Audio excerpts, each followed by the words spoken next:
সকলকে জানাই শুভ সকাল।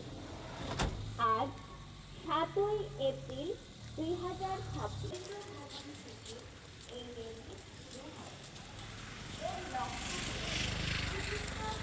উপর নির্ভর করতে হবে। আমাদের মনে রাখতে হবে যে সুস্থ থাকা একটি সম্মিলিত প্রচেষ্টা।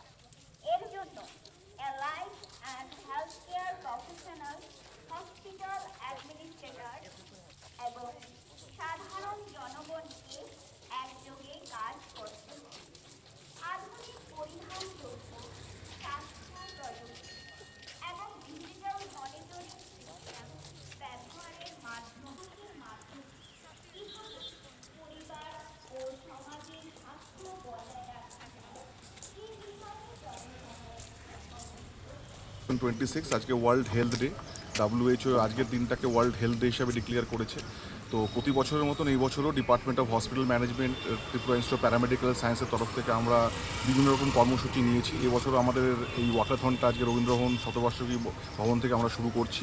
এরপরে আমাদের আরও অনেক কাজ আছে। প্রতি বছরই আমরা অনেক বিভিন্ন রকম ইভেন্ট আমরা অর্গানাইজ করি ডিপার্টমেন্ট অফ হসপিটাল অ্যাডমিনিস্ট্রেশন টিপসের তরফ থেকে। যেরকম এরপর আমাদের সুভেনিয়ার ডিস্ট্রিবিউশন আছে, আমাদের state children's health home for গার্লসে। তারপর আমাদের কলেজে একটা ওয়ার্কশপও আছে, যেটার মধ্যে আমাদের নারায়ণা হেলথ হসপিটাল গুয়াহাটি থেকে একজন রিসোর্স পার্সন হসপিটাল অ্যাডমিনিস্ট্রেশনের উপর উনি বলবেন। তো মূল উদ্দেশ্যটা হচ্ছে মানুষের মধ্যে এই সচেতনতা তৈরি করা রিগার্ডিং হেলথ।